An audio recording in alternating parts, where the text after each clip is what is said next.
بسم الله الرحمن الرحيم.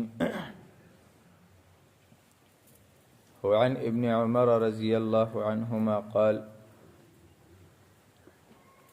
قلما كان رسول الله صلى الله عليه وسلم يقوم من مجلس حتى يدعو بهؤلاء الدعوات.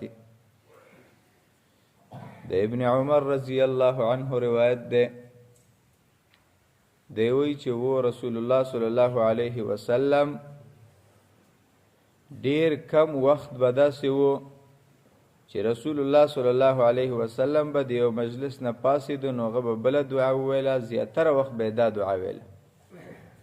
نبي علیه الصلاة والسلام چې به د مجلس نه پاسېدلو نو ډیر کم وخت به بله دعا ویله، زیات وخت به نبی علیه الصلاة والسلام دغه دعا ویله چې دا اوس کومه ذکر کیږي: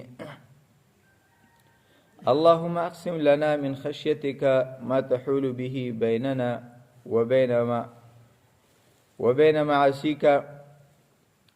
اللهم اقسم لنا، الله تقسیم کی منگتا، الله را کی منگتا، من خشیتک استا د یرینا، الله منگتا دومره یره را کی، ما تحول به بیننا وبین المرء چې هغه پرده وګرځيږي زمونږه او د ګناهونو ترمنځ. الله زمونږ په زړونو کې دومره یره پیدا کی چې موږ ستانه دومره ویریږو چې هغه ستانه یریدل زمونږه او د ګناهونو ترمنځ پرده شي، یعنی چې ګناه ته نږدې کېږم او ته راته یادېږي او ګناه پرېږدم. الله دغسې یره موږ ته په نصیب کړي، دغسې یره موږ ته راکړي چې هغه زمونږه او د ګناهونو ترمنځ پرده راولي. علما کرام ذکر کوي وایي یره په درې قسمه باندې ده. یو هغه یره ده چې سړی یریږي خو ګناه نه پرېږدي، او دا بعضې حالتونو کې داسې سړی داسې ظاهروي چې دی د الله نه یریږي لیکن ګناه نه پرېږدي. دا هسې د هغه د مکر یره او جړا ده، دا هسې مکر دی، سړی ګناه نه پرېږدي او یریږي. دویم هغه یره ده چې سړی دومره یریږي چې بالکل د الله نه ناامیده شي چې بس الله زما هیڅ ګناه نه معاف کوي او الله په ما باندې هیڅ رحم نه کوي. دا هم صحیح نه ده، دا هم ناروا ده. او دریم صحیح یره هغه دا ده چې په سړي کې دومره یره پیدا شي چې د دغې یرې د وجې نه دی د ګناه نه منع شي، د دغې یرې د وجې نه دی ګناه پرېږدي. مثلا د یو ګناه سره مخ کېږي او د ده په زړه کې دا راځي چې که نور هېڅوک هم نشته او هېڅوک مې هم نه ویني، الله مې ویني، الله به را سره حساب کتاب کوي، الله رب العزت به چې کوم دی زمانه پوښتنه کوي. دومره یره دا که موږ او تاسو کې پیدا شوله نو انشاءالله چې هم دنیا کې او هم به په آخرت کې کامیاب یو. خو زموږ او تاسو په زړونو کې دغه یره دا نشته دی. او هر سړي ته خپل ځان ښه معلومي چې یعنی زه څومره ګناهونه هغه زه کومه لیکن د مخلوق نه پټومه، لیکن د خالق پروا چې کوم دی هغه ما سره نشته دی. به دومره یره سړي کې راشي چې ته ګناه باندې اقدام کوې، ګناه باندې ور وړاندې کېږي او تا ته چې کوم دی الله را یاد شي او د الله د یرې د وجې نه چې کوم دی هغه ګناه هغه بد عمل هغه پرېږدي. الله دې موږ او تاسو ته نصیب کړي. دویم ومن طاعتک ما تبلغنا به جنتک. ومن طاعتک الله ستا دومره تابعداري موږ ته را نصیب کړي، ما تبلغنا به جنتک چې موږ په هغې باندې ستا جنت ته ورسیږو. الله دومره تابعداري او دومره اطاعت په موږ کې پیدا کا چې د هغې تابعدارۍ د وجې نه موږ چې کوم دی ستا جنت حاصل کو، ستا رضا حاصله کو او جنت ته پې باندې لاړ شو. الله موږ ته دومره تابعداري را نصیب کړي. ومن الیقین ما تهون علینا مصائب الدنیا. ومن الیقین او الله داسې یقین را ترا نصیب کی ما تهون علینا چې آسان شي په موږ باندې مصائب الدنیا هغه تکلیفونه د دنیا.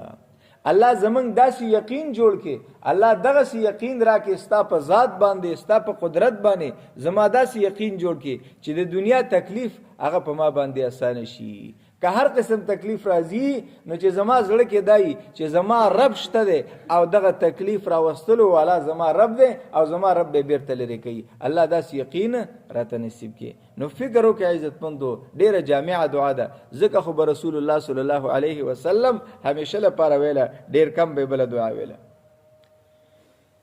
بل اللهم متعنا باسماعنا وابصارنا، الله پیدا را کې مونږ ته باسماعنا وابصارنا، زمونږ په غوږونو باندې او زمونږ په سترګو باندې.